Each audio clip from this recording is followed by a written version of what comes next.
So today we're gonna answer more questions about color, and specifically the question, what is the role of color in Neurographica? Why do we color in Neurographica? What does color do in the Neurographica drawing? And I formulated that in this way because color does something. Color is an active element in Neurographica. Color is, in my perspective, and science can tell you that too, color is an energy. Colors have different vibrations. Colors have different frequencies. Color has energy that we can, of course, pick up on. So when we bring color into the drawing, we bring certain energies into the drawing. Now, the step of our Neurographica algorithm where we do that, and if you don't know that there are several steps in the algorithm, I recommend you check out my Neurographica guide to learn about that. But yeah, we do have 8 steps in the algorithm, and step number 4 has coloring as well as something else. So step number 4 is actually a double step, which is kind of funny to me. But yeah, so step number 4.2 is color, and that is under the point of integration. So color is an element that helps us integrate our drawing. Now, what does that mean? In my perspective, the way I understand it is that first of all, we integrate parts of our drawing. We connect parts of our drawing together. So I can, for example, have, I'm just going to say a random example of red somewhere in my drawing, and the red can flow through the drawing along my lines somehow with the elements of the drawing, and then it connects it to another element on the other side of the drawing that's going to be also red. So that tells my brain that these two things are connected, and it might create a connection that I didn't see before. And this is how I work with color. This is why in the beginning I also go really intuitively with color, and I just allow the color to flow. So for me personally, color is a flowing energy. Color can also define elements very specifically.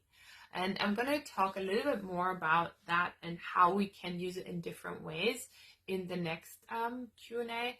But for today, I really wanted to kind of tap into this, how does color integrate?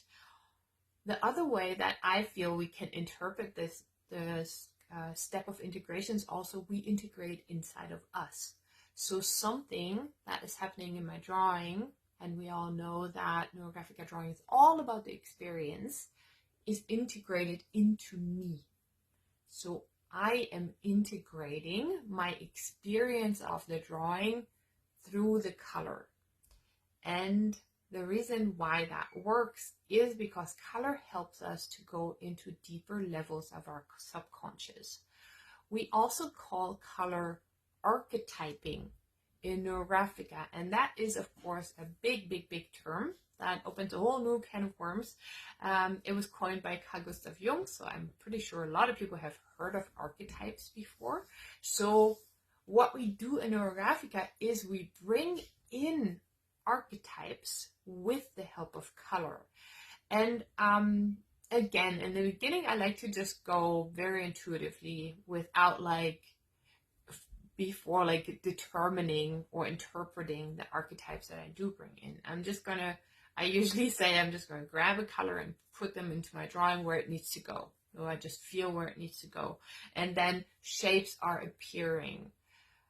Spaces are appearing. Spaces are being connected. Parts of the drawing are being connected.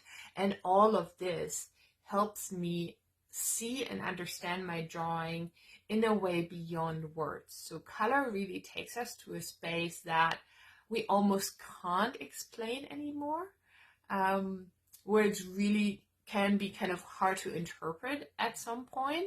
And then we can, of course, in the end, look at it, and then we can start interpreting. Sometimes, of course, kind of ideas can come up with the colors. Memories can come up, or kind of feelings can come up. So it's really important, and that's why we always pay attention to what's happening inside of us during the drawing.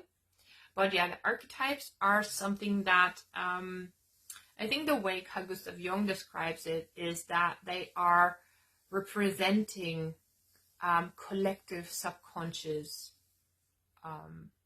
like overarching, archetypes, overarching ideas in a way that are even overlaying culture.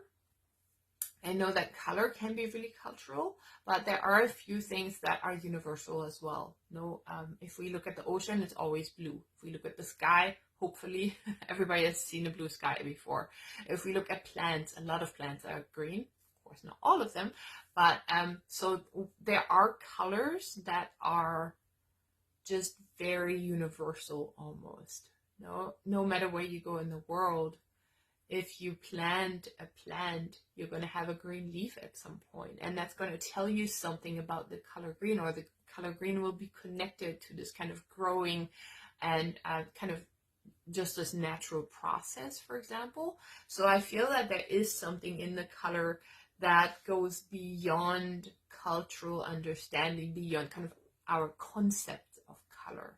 And this is where we tap into deeper spaces inside ourselves. And then, of course, we do have cultural layers on top of that, where we interpret certain colors in certain ways. And this is like kind of the next layer of it, where we do play with color systems. For example, in Neurographica, for example, we have 2 color systems that we can potentially use. We don't have to, but they are open.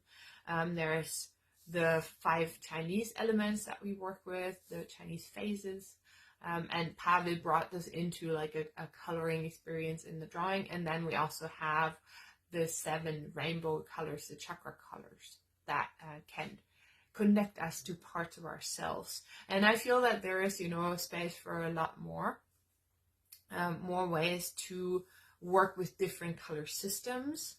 But yeah, if you're interested in color systems, Neuromandala or Neurocolor would be the courses. But yeah, for today, I really just wanted to kind of help people understand why we color. Like, what is the coloring for? It's not just to make the picture pretty, but it's really to create connection between parts, to bring in energy into certain parts. And of course, you always want to, again, have this kind of reflection back to yourself. Kind of, when I bring red into my picture, how does it feel inside of me? How does it feel in my body?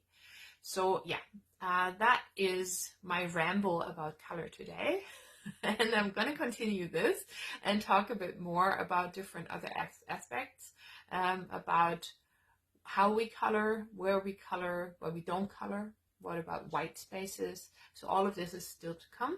So keep tuned in for the next Q&As and have a wonderful rest of your day.